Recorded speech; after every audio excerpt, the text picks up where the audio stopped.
한남동 언덕 위 높은 담장과 철문이 둘러싼 저택 앞에 검은 세단이 미끄러지듯 멈춰섰다. 엔진 소리가 꺼지고 잠시 정적이 흘렀다. 차문이 열리며 박선아가 먼저 내렸다. 39세 여성의 손에는 낡은 가방 하나뿐이었다. 다은아, 내려. 뒷좌석에서 12살 박다은이 조심스럽게 발을 디뎠다. 호기심 가득한 눈으로 주변을 둘러봤다. 3층 규모의 현대식 건물, 잘 정돈된 정원, 그리고 이 모든 것을 감싸는 고요함. 평범한 집이 아니었다. 현관 쪽에서 몇몇 직원들이 서성이고 있었다. 그들의 시선이 모녀에게 향했다. 친절하지 않았다. 또 새로운 사람이네. 얼마나 버틸까? 낮은 목소리들이 들려왔다. 선아는 다은의 손을 더 꽉 잡았다. 새로운 일터의 첫날은 언제나 이랬다. 낯선 시선과 보이지 않는 벽. 정문이 열리고 50대 중반의 남자가 나타났다. 최상우 부장이었다. 이 집에서 10년 넘게 일했다는 베테랑. 박선아 씨죠. 저는 최상우입니다. 안녕하세요. 회장님께 인사드리러 가시죠. 형식적인 말투였다. 선아는 고개를 끄덕이고 다은과 함께 그를 따라 안으로 들어갔다. 복도를 지나며 몇몇 직원들과 마주쳤다. 모두 눈인사만 할 뿐 말을 걸지 않았다. 2층으로 올라가는 계단. 선아의 심장이 빠르게 뛰었다.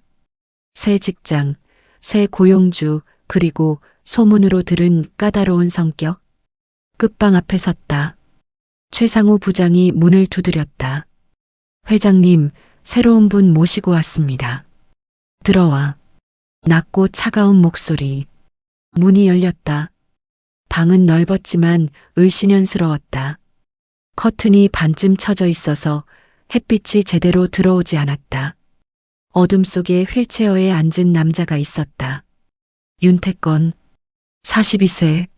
한때는 잘생긴 얼굴이었을 것 같았다. 하지만 지금은 무표정하고 차갑기만 했다. 4년이란 시간이 그의 얼굴에 깊은 상처로 새겨져 있었다. 새로운 가정부 박선아입니다. 선아가 허리를 숙여 인사했다. 태건은 대충 고개만 끄덕였다. 그의 시선이 선아 옆 다은에게 머물렀다. 아이는 왜 데려왔나? 죄송합니다. 맡길 곳이 없어서요. 됐다. 태건의 목소리는 거부감으로 가득했다. 일만 제대로 하면 되니까. 선아는 고개를 더 숙였다. 하지만 다은은 달랐다. 전혀 위축되지 않았다. 오히려 태건을 똑바로 바라보고 있었다. 다은의 시선이 태건의 휠체어로 향했다. 그리고 그의 다리를 유심히 관찰했다. 뭔가 이상하다는 듯 고개를 갸웃거렸다. 다은아, 인사해. 선아가 재촉했다. 안녕하세요. 다은이 고개를 숙였다. 그래. 태건의 반응은 시큰둥했다. 하지만 다은은 여전히 그를 관찰하고 있었다. 그러더니 갑자기 입을 열었다. 아저씨, 다리 제가 고칠 수 있어요. 순간 방 안이 얼어붙었다. 선아의 얼굴이 하얗게 질렸다. 최상우 부장은 눈을 동그랗게 떴다. 태건은 무슨 말인지 이해하지 못하는 듯 멍하니 다은을 바라봤다. 뭐라고? 아저씨 다리 제가 고칠 수 있다고 했어요. 다은의 목소리는 담담했다. 마치 당연한 사실을 말하듯이. 태건의 표정이 천천히 변했다. 믿을 수 없다는 표정에서 분노로. 내가 내 다리를 고친다고? 네. 꼬맹아 장난하니? 태건의 목소리가 떨렸다. 4년간 수십 명의 전문의들이 불가능이라는 판결을 내렸다. 세계 최고의 의사들조차 포기한 다리였다. 선아가 급하게 다은을 말렸다. 죄송합니다. 아이가 아직 어려서요. 하지만 태건의 분노는 이미 폭발 직전이었다. 좋아. 태건이 휠체어를 다은 쪽으로 굴렸다. 눈높이를 맞추더니 차갑게 말했다. 정말 가능하다면 20억을 줄게. 그의 목소리에는 조롱과 분노가 섞여 있었다. 20억. 말도 안 되는 금액. 말도 안 되는 제안이라는 뜻이었다. 정말요? 정말이다. 그럼 해볼게요. 다은의 목소리에는 이상한 확신이 있었다. 태건은 그 확신이 더 화가 났다. 재미있군. 정말 재미있어. 태건의 웃음소리가 방 안에 메아리처럼 울렸다. 하지만 그 웃음 속에는 깊은 절망과 분노가 숨어 있었다. 선아는 심장이 쿵쿵거렸다. 첫날부터 이런 일이 생기다니. 최상우 부장도 당황한 표정이었다. 나가. 태건이 말했다. 죄송합니다. 선아가 다은의 손을 잡고 황급히 방을 나갔다. 문이 닫혔다. 태건은 혼자 남았다. 갑자기 찾아온 정적이 그를 짓눌렀다. 방금 전 그 작은 아이가 던진 말이 머릿속에서 맴돌았다. 아저씨 다리 제가 고칠 수 있어요. 태건은 휠체어의 팔걸이를 꽉 움켜잡았다. 손마디가 하얗게 될 정도로. 가슴 한편에서는 분노가 끓어오르고 있었다. 어떻게 12살짜리 아이가 감히 그런 말을 할 수 있을까? 태건의 눈앞에 4년 전 그날이 떠올랐다. 제주도로 가족여행을 떠나던 그 아침이었다. 아내 은서, 딸 서정이 손을 잡고 현관에서 기다리고 있었다. 여보, 빨리 와요. 서정이가 벌써부터 설레서 어쩔 줄 모르겠어요. 은서의 밝은 웃음소리가 집안을 가득 채웠다. 10살이던 서정이는 새 원피스를 입고 신이 나서 뛰어다니고 있었다. 아빠, 제주도 가면 정말 도라르방 볼 수 있어요? 그럼. 우리 서정이 보고 싶어 하던 거 다 보러 가는 거야. 태건은 딸을 높이 들어 올려 안았다. 서정이의 깔깔거리는 웃음소리가 온 집을 울렸다. 그때만 해도 그들에게는 영원할 것 같은 행복이 있었다. 검은색 벤츠를 몰고 고속도로를 달리고 있었다. 뒷좌석에서는 은서와 서정이가 여행 계획을 세우며 즐겁게 떠들고 있었다. 라디오에서는 경쾌한 음악이 흘러나왔다. 여보, 속도 좀 줄여요. 너무 빨라요. 괜찮아. 이 정도는. 그 순간이었다. 옆 차선에서 갑자기 끼어든 트럭. 태건은 급하게 핸들을 꺾었다. 하지만 너무 늦었다. 세상이 뒤집혔다. 차가 굴러 떨어지면서 유리창이 산산조각 났다. 쇠 부딪히는 소리와 함께 모든 게 어둠 속으로 빨려 들어갔다. 환자분, 정신 차리세요. 태건이 눈을 뜨자 하얀 천장이 보였다. 병원 특유의 소독약 냄새가 코를 찔렀다. 온몸이 아팠지만 가장 먼저 떠오른 건 가족이었다. 은서는? 서정이는 어디 있어요? 의사의 표정이 어두워졌다. 그 순간 태건은 알았다. 뭔가 끔찍한 일이 일어났다는 걸. 죄송합니다. 부인과 따님은. 그 말을 끝까지 들을 필요도 없었다. 태건의 세상이 무너져 내렸다. 가장 사랑하는 사람들을 자신의 손으로 잃어버린 것이었다. 더 큰 절망은 달이었다. 사고로 척추를 다쳐서 하반신이 완전히 마비된 것이다. 가족도 잃고 걸을 수도 없게 된 자신이 한없이 초라하게 느껴졌다. 왜 나만 살아남았을까? 이 생각이 하루에도 수십 번씩 그의 머릿속을 스쳐 지나갔다. 태건은 고개를 흔들며 기억을 지우려 했다. 하지만 4년이 지난 지금도 그날의 기억은 선명했다. 가족을 잃은 죄책감과 자신만 살아남았다는 부담감이 여전히 그를 짓누르고 있었다. 그날 밤 태건은 잠을 이루지 못했다. 다은이 했던 말이 계속 머릿속에서 맴돌았다. 다리를 고칠 수 있다고. 태건은 자신의 다리를 내려다봤다. 4년간 전혀 움직이지 않는 다리들이었다. 세계 최고의 의사들도 포기한 다리를 12살짜리 아이가 고칠 수 있다니 말도 안 되는 소리였다. 하지만 이상하게도 그 아이의 눈빛이 자꾸 떠올랐다. 무언가 다른 게 있었다. 마치 정말로 뭔가를 알고 있는 것처럼 보였다. 설마. 태건은 그 생각을 지웠다. 희망은 더 큰 절망을 부를 뿐이었다. 다음 날 아침 태건은 평소보다 더 일찍 잠에서 깼다. 밤새 뒤척이느라 제대로 잠을 못 잤다. 창문 사이로 새어드는 햇살이 그의 얼굴을 비췄지만 표정은 여전히 어둡기만 했다. 최상우 부장이 아침 식사를 가져왔다. 회장님, 식사하셔야죠. 됐어. 그보다 어제 그 아이 어디 있나? 최상우 부장의 표정이 살짝 굳어졌다. 태건의 목소리에서 불길한 기운이 느껴졌다. 다은이 말씀이신가요? 데려와. 하지만 회장님, 데려오라고 했어. 태건의 목소리가 방 전체를 울렸다. 최상우 부장은 더 이상 말하지 못하고 고개를 숙였다. 잠시 후 다은이 방으로 들어왔다. 어제와 똑같이 담담한 표정이었다. 태건은 책상 서랍을 열더니 두꺼운 파일을 꺼냈다. 의료 진단서들이었다. 이게 뭔지 아냐? 서류요. 틀렸어.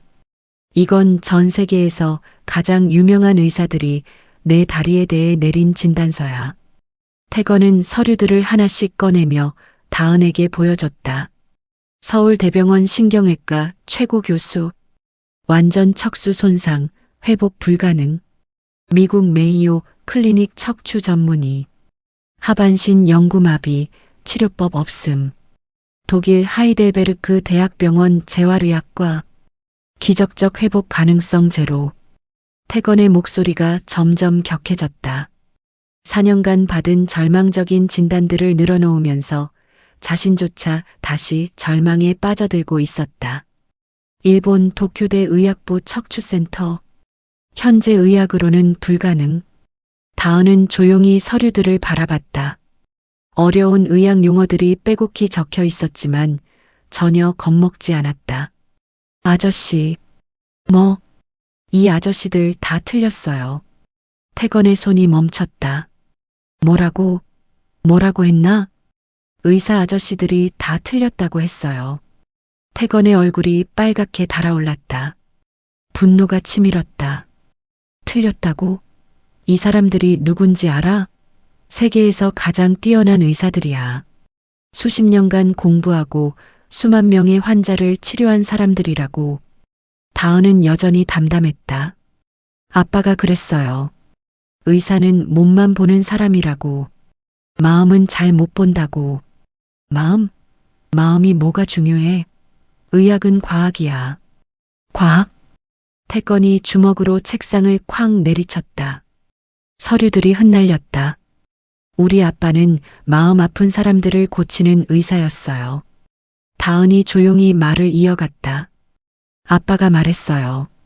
마음이 아프면 몸도 아프다고. 마음이 포기하면 몸도 포기한다고. 그건 정신과 얘기야. 내 다리는 물리적으로 망가진 거라고. 아저씨 마음도 아파요. 다은의 말에 태건이 움찔했다. 아저씨 눈에서 슬픔이 보여요. 우리 엄마가 아빠 잃었을 때와 똑같은 슬픔이요. 다은의 말이 태건의 가슴 깊숙이 박혔다. 이 아이가 어떻게 자신의 마음을 이렇게 정확히 읽을 수 있을까? 그런 건 상관없어. 마음이 슬프든 기쁘든 다리는 안 움직여. 움직일 수 있어요. 안 움직인다고. 태건이 소리쳤다. 하지만 다은은 꿋꿋했다. 아저씨가 포기해서 안 움직이는 거예요. 포기? 내가 언제 포기했다고? 매일 포기하고 있어요. 다은이 태건의 다리를 가리켰다. 다리한테 한 번도 일어나라고 말한 적 없죠? 태건은 할 말을 잃었다. 다은의 말이 맞았다. 사고 이후로 한 번도 다리에게 말을 걸지 않았다. 이미 포기해버렸으니까. 그건 의미 없는 일이야. 아니에요. 아빠가 그랬어요. 몸과 마음은 친구라고. 마음이 먼저 말을 걸어야 몸이 대답한다고. 태건의 손이 떨렸다. 이 작은 아이의 말에 자꾸 흔들리고 있었다. 웃기는 소리 하지 마. 내가 뭘 알겠어? 12살짜리가 뭘 안다고? 하지만 태건의 목소리에는 이전의 확신이 없었다. 다은의 눈빛이 너무 진지했다. 시도해보세요. 뭘? 다리한테 말해보세요. 일어나라고. 말도 안 되는. 무서워서 못하는 거죠? 다은의 말에 태건이 깜짝 놀랐다. 무섭다고? 혹시 움직일까봐 무서운 거예요. 움직이면 지금까지 포기한 자신이 바보 같을까봐. 태건은 아무 말도 할 수 없었다. 이 아이가 자신의 마음 깊은 곳까지 들여다보고 있다는 게 믿기지 않았다. 정말로 그랬다. 혹시나 하는 마음으로 다리에게 말을 걸었다가 아무 일도 일어나지 않으면 그 절망감을 견딜 수 없을 것 같았다. 나가. 아저씨. 나가라고 했어. 태건이 소리쳤다. 하지만 그의 목소리는 분노보다는 두려움에 가까웠다. 다은은 문 앞에서 멈춰섰다. 그리고 뒤돌아보며 마지막으로 말했다. 아저씨, 아저씨 다리는 죽지 않았어요. 잠들어 있을 뿐이에요. 깨우면 돼요. 문이 닫혔다. 태건은 혼자 남았다. 다은의 말이 귓가에서 맴돌았다. 다리는 죽지 않았다. 잠들어 있을 뿐이다. 태건은 자신의 다리를 내려다봤다. 정말로 4년간 한 번도 말을 걸어본 적이 없었다. 포기해버렸으니까. 하지만 지금 이 순간만큼은 작은 의심이 생겼다.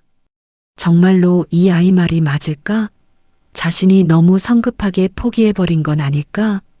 그 의심이 태건의 마음에 작은 균열을 만들기 시작했다. 그날 밤 태건은 잠을 이룰 수 없었다. 천장만 멍하니 바라보고 있었다. 다은의 말이 머릿속에서 계속 맴돌았다. 다리는 죽지 않았어요. 잠들어 있을 뿐이에요. 태건은 이불을 걷어내고 자신의 다리를 내려다봤다. 4년간 움직이지 않았지만 여전히 거기 있었다.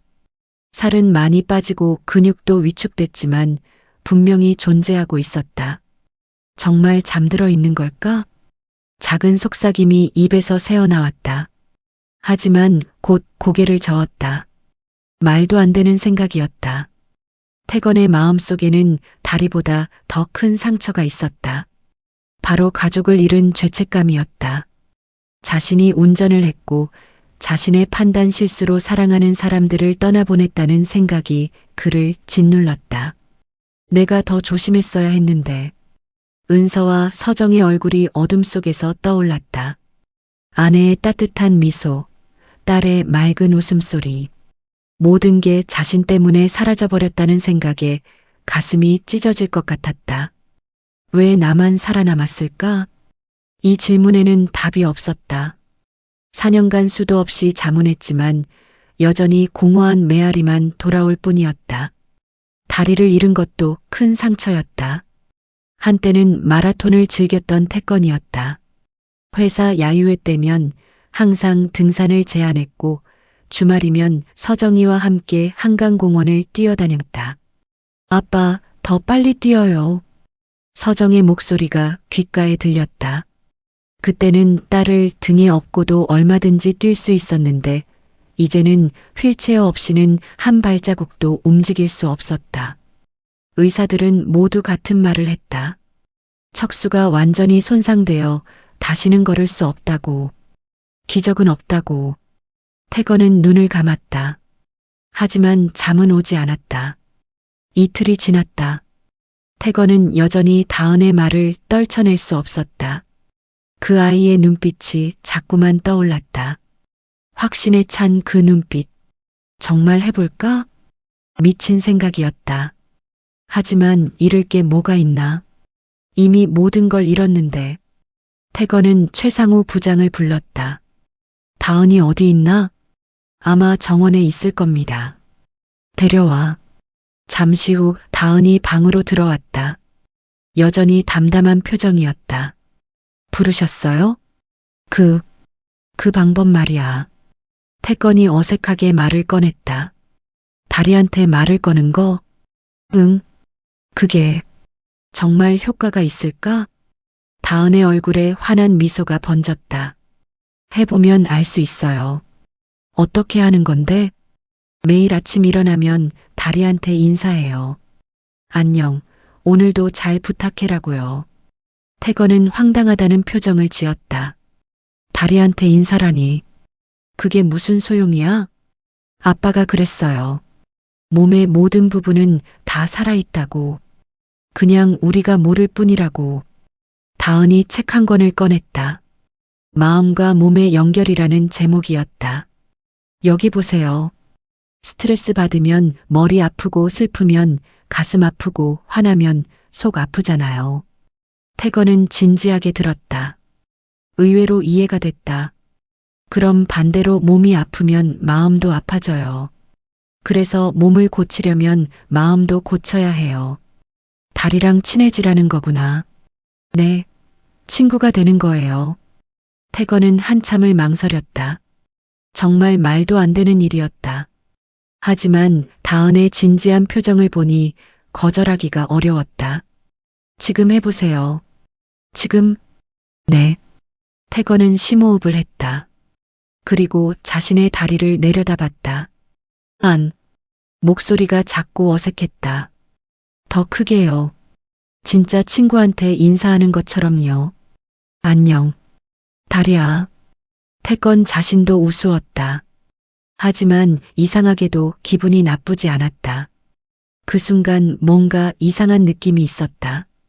정말 미세한 거였지만 마치 다리에서 뭔가 반응하는 것 같았다. 태건이 놀란 표정을 지었다. 뭔가 느껴졌나요? 아니야. 그냥 기분 탓일 거야. 하지만 태건의 목소리에는 확신이 없었다. 분명히 뭔가 있었다. 매일 해보세요. 아침에 일어나면 다리한테 인사하고 밤에 자기 전에는 수고했어라고요. 수고는 뭘 했다고? 살아있는 거요. 아저씨를 지탱해주고 있는 거요. 다은의 말에 태건이 생각에 잠겼다. 정말로 다리가 자신을 지탱해주고 있었나? 움직이지는 않지만 여전히 몸의 일부였다. 그리고 걸었던 기억도 자주 떠올려 보세요. 기억? 네. 예전에 걸었을 때 기분 좋았던 순간들이요. 태건의 머릿속에 서정이와 함께 뛰어놀았던 기억이 떠올랐다. 딸을 어깨에 태우고 공원을 걸었던 일, 은서와 손잡고 바닷가를 걸었던 순간들. 그때는 정말 행복했다. 그 기분을 기억하세요. 다리도 그 기분을 기억할 거예요. 다은의 말이 태건의 가슴 깊숙이 박혔다. 너는 정말 특별한 아이구나. 특별한 게 아니라 아빠한테 많이 배운 거예요. 그날부터 태건은 매일 아침 다리에게 인사를 했다. 처음에는 어색했지만 점점 자연스러워졌다. 안녕, 다리야. 오늘도 잘 부탁해. 그리고 밤에는 수고했다고 말했다. 오늘도 수고했어. 고마워. 미세한 변화였지만 태건은 자신의 몸과 조금씩 화해해 나가고 있었다. 4년간 증오하고 원망했던 자신의 몸과 일주일이 지나자 태건에게 변화가 생기기 시작했다. 가장 먼저 달라진 건 방의 분위기였다. 어느 날 아침 태건은 직접 커튼을 활짝 열어젖혔다. 오랜만에 햇살이 방 안가득 들어왔다. 그동안 항상 커튼을 쳐놓고 어둠 속에서 지냈는데 오늘은 왠지 빛이 보고 싶었다. 최상우 부장이 아침 식사를 가져왔을 때 깜짝 놀랐다. 회장님, 커튼을 열어놓으셨네요. 응. 햇살이 좋네. 태건의 목소리에는 전에 없던 여유가 있었다. 미세한 변화였지만 분명히 다른 게 있었다. 다은이는 어디 있나? 아마 정원에서 놀고 있을 겁니다. 그래. 태건은 고개를 끄덕였다. 자신도 모르게 그 아이가 궁금해지고 있었다. 점심 무렵 태건은 큰 결심을 했다. 방을 나가기로 한 것이었다. 4년 만에 처음으로 자발적으로 방문을 연 것이다. 부장님. 네, 회장님. 정원으로 나가고 싶어. 최상우 부장의 눈이 커졌다. 태건이 자발적으로 밖에 나가겠다고 한 건 사고 이후 처음이었다. 지금 나가시겠다고요? 응. 다은이도 보고 싶고. 태건이 휠체어를 타고 정원으로 나왔을 때 다은은 나무 아래 앉아 책을 읽고 있었다. 혼자였다. 다른 직원들의 아이들은 멀리서 자기들끼리만 놀고 있었다. 다은아. 다은이 고개를 들었다. 태건을 보자 환하게 웃었다. 아저씨, 밖에 나오셨네요. 응. 너랑 함께 있고 싶어서. 태건의 말에 다은의 얼굴이 더욱 밝아졌다. 정말이요? 정말이야. 요즘 내 덕분에 많이 달라졌거든.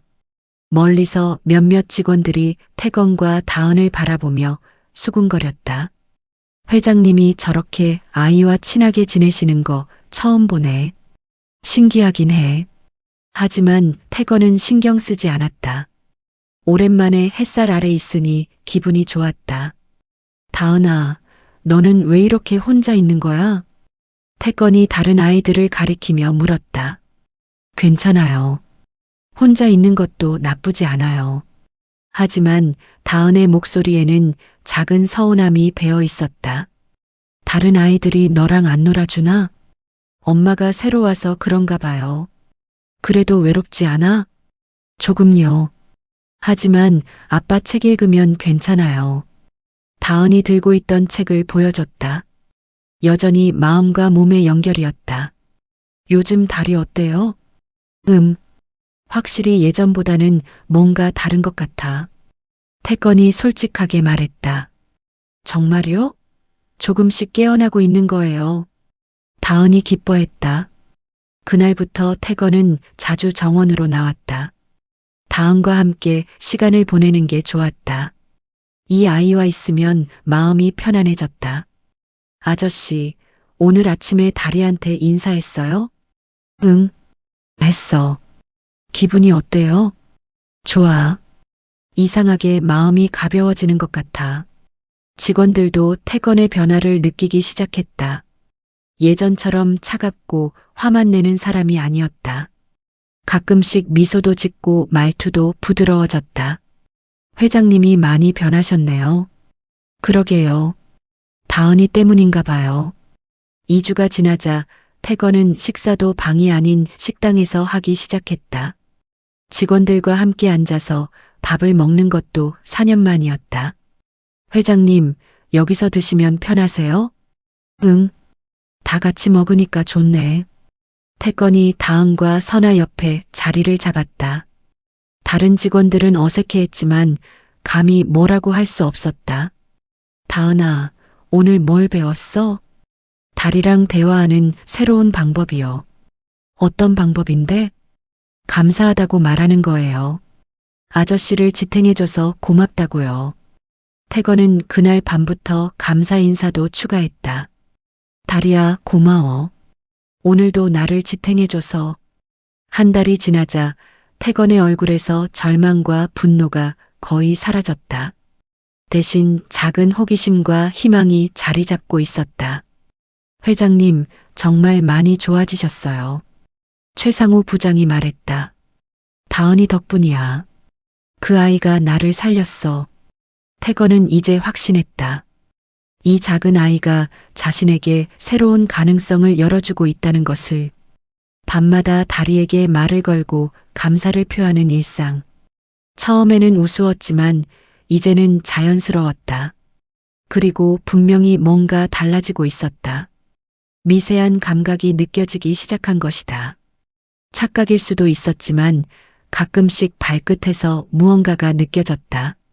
정말 깨어나고 있는 걸까? 태건은 조심스럽게 희망을 품기 시작했다. 4년 만에 처음으로. 한 달이 지나자 저택의 분위기가 미묘하게 변하기 시작했다. 태건의 변화는 좋았지만 일부 직원들에게는 불편함으로 다가왔다. 특히 이곳에서 15년 넘게 일한 박미경이 그랬다. 주방 책임자인 그녀는 태건이 다은과 가까워지는 모습을 못마땅하게 여겼다. 말이 되나? 새로운 가정부 딸이 회장님과 제일 친해. 박미경이 다른 직원들에게 말했다. 우리는 10년 넘게 일했는데도 그런 대우 못 받았잖아. 그러게요. 좀 이상하긴 해요. 게다가 그 아이가 뭘 안다고? 다리 고쳐준다고? 웃기는 소리지. 박미경의 말에 다른 직원들도 고개를 끄덕였다. 맞아요. 한 달이 지났는데 회장님 여전히 휠체어 타시잖아요. 뭔가 속이는 거 아니에요? 소문은 빠르게 퍼져나갔다. 주방에서 시작된 이야기가 정원사들에게 그리고 관리 직원들에게까지 전해졌다. 선아는 이런 분위기를 느꼈다. 다른 직원들의 시선이 점점 차가워지고 있었다. 주방에서 일할 때도 대화에 끼워주지 않았고 식사 시간에는 노골적으로 피했다. 엄마, 왜 다들 우리 피해요? 다은이 작은 목소리로 물었다. 아니야. 그냥 바쁜가 봐. 선아는 딸을 안심시키려 했지만 마음은 편하지 않았다. 며칠 후 박미경이 최상우 부장을 찾아왔다. 부장님, 말씀드릴 게 있어요. 무슨 일이십니까? 그 다은이요. 제가 본 게 있어요. 박미경의 목소리가 낮아졌다. 회장님 안 계실 때 다른 직원들한테 자랑하더라고요. 자기가 회장님을 마음대로 할 수 있다고. 완전한 거짓말이었다. 하지만 박미경의 표정은 진지했다. 정말입니까? 네. 그리고 어머니도 마찬가지예요. 회장님 덕분에 좋은 대우 받는다고 다른 사람들 앞에서 뽐내던데요. 최상우 부장의 표정이 굳어졌다. 태건의 변화는 좋게 봤지만 혹시 이용당하는 건 아닐까 하는 걱정이 생겼다. 알겠습니다. 조심히 지켜보겠습니다. 거짓 소문은 더 빠르게 퍼졌다. 다은이가 회장님을 속이고 있대. 그러게. 어떻게 12살짜리가 그런 큰 병을 고쳐? 처음부터 이상했어. 분명히 뭔가 꾸민 거야. 선아 씨도 마찬가지야. 딸을 이용해서 회장님께 잘 보이려는 거지. 직원들의 시선이 점점 차가워졌다. 선아는 이런 분위기를 느꼈지만 어떻게 해야 할지 몰랐다. 일주일 후 최상우 부장이 태건을 찾아왔다. 조심스러운 표정이었다. 회장님, 말씀드릴 게 있습니다. 무슨 일인가? 다은이 관련해서요. 태건의 눈빛이 날카로워졌다. 다른 직원들이 걱정하고 있습니다. 혹시 다은이가 회장님을 이용하는 건 아닌지. 이용한다고? 어린아이가 어떻게 그런 큰 병을 고칠 수 있겠습니까? 혹시 다른 목적이 있는 건 아닐까요? 최상우 부장의 말에 태건은 처음에 말도 안 된다고 생각했다. 하지만 부장의 진지한 표정을 보니 마음 한구석에서 의심이 스멀거리기 시작했다. 그럴 리가. 한 달이 지났지만 아직도 휠체어를 타고 계시지 않습니까? 완전히 나으신 게 아니잖아요. 그 말이 태건의 가슴을 찔렀다. 사실이었다. 미세한 감각은 있었지만 여전히 걷지 못했다. 생각해보겠네. 최상우 부장이 나간 후 태건은 혼자 남았다. 부장의 말이 머릿속에서 맴돌았다. 정말 다은이가 나를 속이고 있는 건 아닐까? 그날 밤 태건은 잠을 이루지 못했다. 의심이 점점 커졌다. 한 달이나 됐는데 여전히 완전히 낫지 않았다는 현실이 그를 괴롭혔다. 미세한 감각은 있었지만 그것도 착각일 수 있잖아. 의심의 씨앗이 태건의 마음에 자라기 시작했다. 다음 날 아침 태건의 태도가 달라져 있었다. 다은이 아침 인사를 하러 왔을 때였다. 아저씨, 안녕하세요. 다은이 환하게 웃으며 다가왔다. 하지만 태건은 예전처럼 따뜻하지 않았다. 다은아. 네. 너 정말로 내 다리를 고칠 수 있는 거야? 태건의 목소리가 차갑게 식어 있었다. 네. 조금씩 나아지고 있어요. 하지만 아직도 걷지 못하잖아. 다은이 당황했다. 태건의 눈빛이 예전과 달랐다. 시간이 걸려요. 마음도 천천히 치료되는 거예요. 시간? 한 달이나 지났어. 태건의 목소리에 의심이 배어 있었다. 아저씨, 왜 그래요? 혹시 나를 속이고 있는 건 아니야? 다은의 얼굴이 하얗게 질렸다. 지금까지 자신을 믿어주던 태건이 갑자기 의심하고 있었다. 아저씨, 저 거짓말 안 했어요. 그럼 왜 아직도 안 나? 마음이 완전히 열리지 않아서 그래요. 아직 시간이 더 필요해요. 하지만 태건은 듣지 않았다. 어쩌면 다른 사람들 말이 맞을지도 모르겠어. 12살짜리가 뭘 안다고? 아저씨, 다은의 눈에 눈물이 고였다. 이렇게 상처받은 건 처음이었다. 나 혼자 있고 싶어. 나가. 하지만 나가라고 했어. 태건이 소리쳤다. 다은이 울면서 방을 나갔다. 문이 닫히고 태건은 혼자 남았다. 하지만 마음이 편하지 않았다. 다은의 눈물이 자꾸 떠올랐다. 복도에서 다은이 울고 있는 걸 선아가 발견했다. 다은아, 왜 그래? 엄마, 아저씨가 저 믿지 않아요. 다은이 엄마 품에 안겨 울었다. 선아의 가슴이 아팠다. 무슨 일이야? 제가 거짓말한다고 했어요. 저 진짜 열심히 도와드렸는데. 선아는 딸을 꽉 안았다. 이런 일이 생길까봐 늘 걱정했었다. 소식을 들은 직원들은 속으로 좋아했다. 결국 들통났지. 처음부터 이상했다니까. 이제 원래대로 돌아가겠네. 박미경이 만족스러운 표정을 지었다. 자신의 계획이 성공한 것이었다. 그날 밤 다은은 잠을 이루지 못했다. 태건의 차가운 눈빛이 자꾸 떠올랐다. 엄마, 제가 뭘 잘못한 걸까요? 아니야. 다은이는 잘못한 게 없어. 그럼 왜 아저씨가 저를 믿지 않는 거예요? 선아는 대답할 수 없었다. 자신도 이해할 수 없었으니까. 며칠이 지났지만 태건은 다은을 부르지 않았다. 다은도 태건의 방 근처에 가지 않았다. 둘 사이에 보이지 않는 벽이 생긴 것이었다. 일주일 후 선아가 결심을 했다. 최상우 부장을 찾아갔다. 부장님, 말씀드릴 게 있습니다. 무슨 일이십니까? 사표를 쓰려고 합니다. 최상우 부장이 놀랐다. 갑자기 왜요? 여기 있어봤자 다은이만 상처받을 것 같아서요. 선아의 목소리가 떨렸다. 회장님과 무슨 일이 있었나요? 다은이가 너무 상처받았어요. 더 이상은 못 보겠어요. 최상우 부장도 마음이 편하지 않았다. 하지만 이미 일이 이렇게 된 이상 어쩔 수 없었다.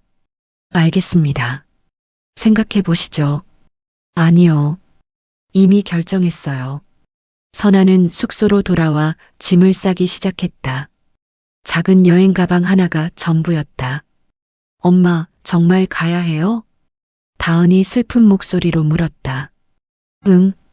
다은아, 여기 있으면 너만 더 힘들어질 거야. 선아도 마음이 아팠다.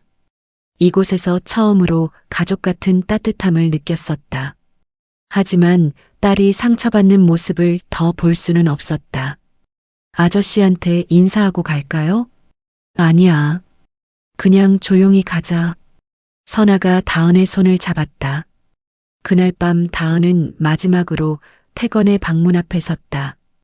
용기를 내서 문을 두드렸다. 아저씨, 저예요. 들어오지 마. 문 안에서 태건의 목소리가 들렸다. 저 정말 거짓말 안 했어요.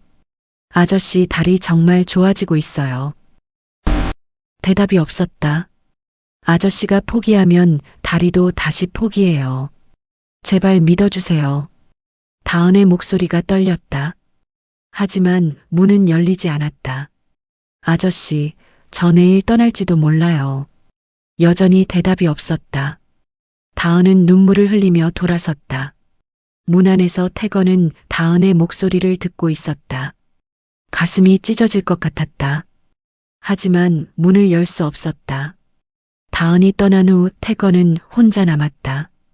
갑자기 방이 너무 조용하고 텅 빈 것 같았다. 내가 너무 성급했나? 태건은 지난 한 달을 떠올려 봤다. 분명히 변화가 있었다. 마음이 편해졌고 희망이 생겼고 다리에서도 미세한 감각이 있었다. 설마 내가 다은이를 의심한 건 잘못된 거였나? 하지만 이미 늦었다. 상처받은 다은과 선아가 떠날 준비를 하고 있었다. 태건은 자신의 다리를 내려다봤다. 며칠간 인사도 하지 않았다. 다시 예전처럼 다리를 증오하고 있었다. 그 순간 깨달았다. 다은이 말했던 것처럼 자신이 포기하니까 다리에서 느껴지던 감각도 사라진 것이었다. 정말로 다은이 말이 맞았구나. 마음이 포기하니까 몸도 포기한 거야. 태건은 처음으로 자신의 실수를 인정했다. 다른 사람들의 말에 흔들려서 진심으로 도우려던 그 아이를 의심했다. 다은아, 미안해. 정말 미안해. 하지만 그의 사과는 아무도 들을 수 없는 곳에서 메아리처럼 사라져갔다. 밤은 깊어졌지만 태건은 잠들 수 없었다. 다은의 마지막 말이 귓가에서 맴돌았다. 아저씨가 포기하면 다리도 다시 포기해요. 정말 그랬다. 자신이 먼저 포기했고 희망을 버렸다. 그리고 그 순간부터 모든 게 다시 어둠 속으로 빠져들었다. 태건은 자신이 얼마나 큰 실수를 했는지 뒤늦게 깨달았다. 하지만 이미 너무 늦어버렸다. 아침 햇살이 창문으로 비쳐 들어왔다. 하지만 태건은 밤새 한숨도 자지 못했다. 눈 밑에 짙은 그림자가 드리워져 있었다. 다은의 마지막 말이 계속 머릿속에서 맴돌았다. 아저씨가 포기하면 다리도 다시 포기해요. 태건은 자신의 다리를 내려다봤다. 며칠간 인사도 하지 않았다. 그리고 그 순간부터 미세하게 느껴지던 감각도 완전히 사라져버렸다. 정말 내가 포기해서 그런 건가? 그제야 깨달았다. 다은의 치료는 의학적인 게 아니라 마음의 치료였다는 걸. 희망을 잃으면 몸도 다시 포기한다는 걸. 내가 뭘 한 거야? 태건은 자신을 자책했다. 한 달간 자신을 변화시켜준 다은을 순수한 마음으로 도우려던 그 아이를 의심했다. 다른 사람들의 말에 흔들려서 최상우 부장이 급하게 문을 두드렸다. 회장님, 큰일입니다. 무슨 일인가? 선아 씨와 다은이가 짐을 싸서 지금 떠나려고 합니다. 태건의 얼굴이 하얗게 질렸다. 뭐라고? 택시를 부른다고 합니다. 안 돼. 태건이 급하게 휠체어를 움직였다. 이대로 보낼 수는 없었다. 현관으로 내려왔을 때 선아와 다은이 작은 여행 가방을 들고 서 있었다. 택시를 기다리는 중이었다. 선아 씨, 다은아. 두 사람이 뒤돌아봤다. 다은의 눈이 빨갛게 부어 있었다. 밤새 온 게 분명했다. 가지마. 태건의 목소리가 떨렸다.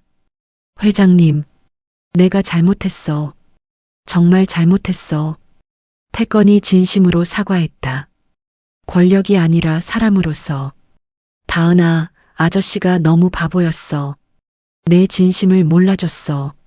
다은은 아무 말하지 않았다. 아직 상처가 컸다. 내가 없으면 난 다시 예전으로 돌아갈 거야. 어둠 속에서 혼자 죽어갈 거야. 태건의 목소리에서 진짜 두려움이 느껴졌다. 다시 혼자가 될까봐. 제발 떠나지 마. 아저씨가 잘못했어. 다은이 천천히 태건에게 다가왔다. 아저씨, 정말 저 믿어요? 믿어. 이제는 누가 뭐라고 해도 안 흔들려. 다른 사람들이 또 나쁜 말하면요? 상관없어. 넌 내 가장 소중한 친구니까. 다은의 얼굴에 조금씩 미소가 돌아왔다. 그럼 다시 해볼까요? 다리 치료요. 응. 다시 해보자. 선아도 감동받았다. 태건의 진심이 느껴졌다. 엄마도 여기 있고 싶어요. 다은이 선아를 바라봤다. 엄마는 다은이가 행복하면 돼. 선아가 딸의 머리를 쓰다듬었다. 회장님, 다시 한번 기회를 주시는 건가요?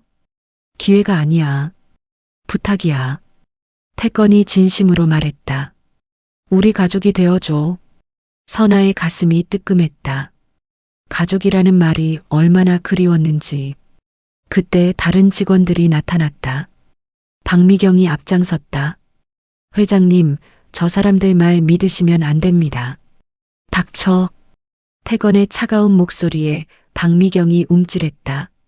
내가 거짓말로 나를 속였다는 거 다 알고 있어. 그게 무슨. 다은이와 선아 씨에게 사과해. 당장. 태건의 분노에 직원들이 모두 고개를 숙였다. 죄송합니다. 앞으로 누구든지 우리 가족을 건드리면 가만두지 않을 거야. 태건이 단호하게 말했다. 우리 가족이라는 말에 선아와 다은이 감동받았다. 다은아, 이제 정말 끝까지 함께 해줄 수 있겠어? 네. 아저씨 다리 꼭 고쳐드릴게요. 다은이 환하게 웃었다. 그리고 선아 씨. 네. 고마워. 이런 천사 같은 딸을 키워줘서. 선아의 눈에 눈물이 고였다. 그날부터 진짜 치료가 시작됐다. 태건은 다시 다리와 대화를 나누기 시작했다. 다리야, 미안해. 너를 또 포기했었어. 태건의 목소리가 진심으로 가득했다. 이제 정말 포기하지 않을게. 약속해. 더 크게 말해보세요. 진심으로요. 다은이 격려했다. 다리야, 우리 이제 가족이 생겼어. 지켜줄 사람들이 생겼어. 그 순간 놀라운 일이 일어났다. 다리 끝에서 확실한 감각이 느껴진 것이다. 태건의 눈이 커졌다. 뭔가 느껴졌나요? 이번엔 정말이야. 착각이 아니야. 태건이 흥분해서 소리쳤다. 분명히 발끝에서 감각이 있었다. 다은아, 빨리 와. 다은이 달려왔다. 다리에서 감각이 느껴져. 정말요? 응. 이번엔 확실해. 발가락 끝이 따끔거려. 다은의 눈이 반짝였다. 아저씨, 제가 뭐라고 했어요? 다리가 잠들어 있을 뿐이라고 했죠. 내 말이 맞았어. 정말 조금씩 깨어나고 있어. 태건이 다은을 꽉 안았다. 고마워, 다은아. 정말 고마워. 선아도 감동에 겨워 눈물을 흘렸다. 딸의 순수한 믿음이 진짜 기적을 만들어낸 것이었다. 소식을 들은 직원들이 모두 몰려왔다. 모두 믿기지 않는다는 표정이었다. 정말로 감각이 돌아오신 건가요? 최상우 부장이 조심스럽게 물었다. 응. 미세하지만 분명히 느껴져. 박미경은 얼굴이 하얗게 질렸다. 자신이 헐뜯었던 다은이가 정말로 기적을 만들어낸 것이었다. 죄송합니다, 회장님. 제가 너무했어요. 됐어. 이제 그런 건 중요하지 않아. 태건은 더 이상 분노하지 않았다. 기쁨이 모든 것을 덮어버렸다. 다은아, 이제 뭘 해야 하지? 천천히 움직여 보세요. 다리한테 움직이라고 말해보세요. 태건은 심호흡을 했다. 그리고 자신의 다리를 바라보며 말했다. 다리야, 이제 일어날 시간이야. 우리 함께 해보자. 모든 사람들이 숨을 죽이고 지켜봤다. 태건이 천천히 힘을 주었다. 그러자 놀라운 일이 일어났다. 발가락이 미세하게 움직인 것이다. 움직였어. 모든 사람들이 동시에 소리쳤다. 정말 움직였어. 태건이 흥분해서 외쳤다. 4년 만에 처음으로 자신의 의지로 몸을 움직인 것이었다. 선아는 감동에 북받쳐 울고 있었다. 이런 기적을 직접 목격하게 될 줄은 꿈에도 몰랐다. 우리 다은이가 정말 대단해. 엄마, 아저씨가 포기하지 않아서 가능한 거예요. 다은도 눈물을 흘리고 있었다. 기쁨의 눈물이었다. 그날부터 매일 조금씩 감각이 돌아왔다. 발가락에서 시작해서 발목, 그리고 종아리까지. 오늘은 어때요? 어제보다 훨씬 좋아. 종아리까지 느껴져. 정말요? 와. 다은이 기뻐하며 뛰어다녔다. 한 달이 지나자 태건은 발을 조금씩 움직일 수 있게 되었다. 완전히 걷지는 못했지만 분명한 진전이었다. 이제 정말 걸을 수 있을 것 같아. 태건의 목소리에는 확신이 있었다. 2달 후 드디어 그날이 왔다. 태건이 휠체어에서 일어설 수 있는 날이었다. 준비됐어요? 다은이 긴장된 목소리로 물었다. 응, 해보자. 태건이 휠체어의 팔걸이를 꽉 잡았다. 선아와 다은이 양쪽에서 지켜봤다. 천천히, 정말 천천히 태건이 몸을 일으켰다. 힘든 신음소리가 났지만 포기하지 않았다. 그리고 마침내 태건이 일어섰다. 휠체어에서 완전히 벗어나 자신의 2다리로 서 있는 태건의 모습이었다. 일어섰어. 정말 일어섰어.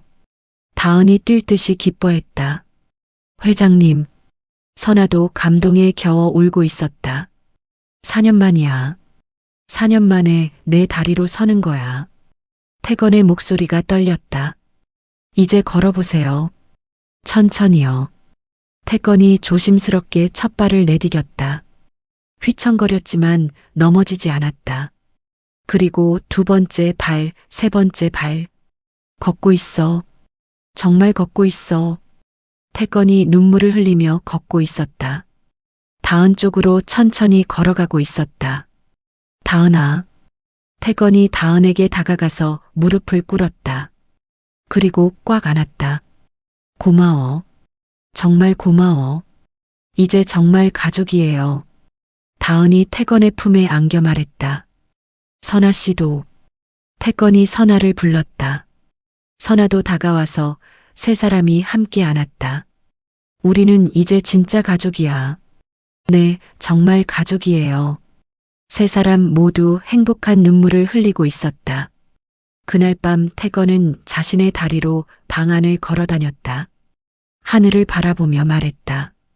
은서야, 서정아, 아빠가 다시 걸을 수 있게 됐어. 태건의 목소리가 떨렸다. 그리고 새로운 가족도 생겼어. 정말 좋은 사람들이야. 태건은 이제 알았다. 사고로 가족을 잃은 건 비극이었지만 그 덕분에 새로운 가족을 만날 수 있었다는 걸. 다은과 선아가 없었다면 이런 기적은 불가능했다. 고마워, 내 천사들아. 태건이 중얼거렸다. 정말로 천사 같은 사람들이 자신의 삶에 기적을 가져다 준 것이었다. 6개월이 지났다. 태건은 이제 완전히 걸을 수 있게 되었다. 매일 아침 정원을 산책하고 다은과 함께 뛰어놀기도 했다. 아저씨, 저 잡아봐요. 좋아. 우리 딸. 태건이 다은을 높이 들어 올렸다. 다은의 웃음소리가 하늘까지 울려 퍼졌다. 선아는 2사람을 바라보며 미소 지었다. 손가락에는 반지가 반짝이고 있었다.